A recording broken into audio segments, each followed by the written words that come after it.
కాకా నమస్తేనే. నమస్తే. అంత మంచిదేనా? అంత మంచి వ్యవసాయం ఉన్నదా? ఉందండి. రైతు బంధు పడుతుందా మరి రేవంత్ వచ్చినాక? రైతు బంధు లేదండి. అయితే వేస్తా అంటున్నాడు, సంక్రాంతి తర్వాత ఇట్లా పడతాయి కావచ్చు అంటున్నాడు. ఏది 5-6 ఎకరాలు ఉన్న వాళ్ళకి వేస్తాను అంటారు, కరెక్టే అంటావా అట్లా? ఇక ఏమో ఏ పరిష్కారం ఇప్పటికైతే ఏం లేదు.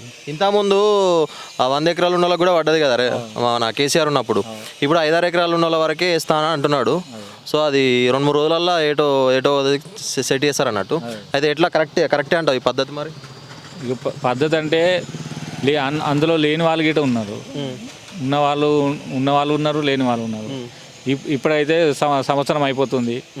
ఇప్పుడు మా అమ్మ పేరు మీద అయితే 4 ఎకరాలు ఉంది, ₹1 రాలే ఓకే ఇప్పటికైతే. అయితే భూమి లేని వాళ్ళకి కూడా 6,000 ఇస్తాను అంటున్నాడు 28 తారీఖు నుంచి ఏమో. ఉన్నోళ్ళకే ఇస్తలేడు, ఇంకా లేని వాళ్ళకి గిడికని ఇస్తాను. అయితే డక్కాదంటావు మరి ఇచ్చుడు? ఇది ఏమో నాకు తెలిసిన కాడికి సాధ్యం కాని పని అన్నది. 14 ఇస్తా అన్నాడు కదా, ఏడాదికి 14 ఇస్తాను ఎకరాకు అన్నాడు కానీ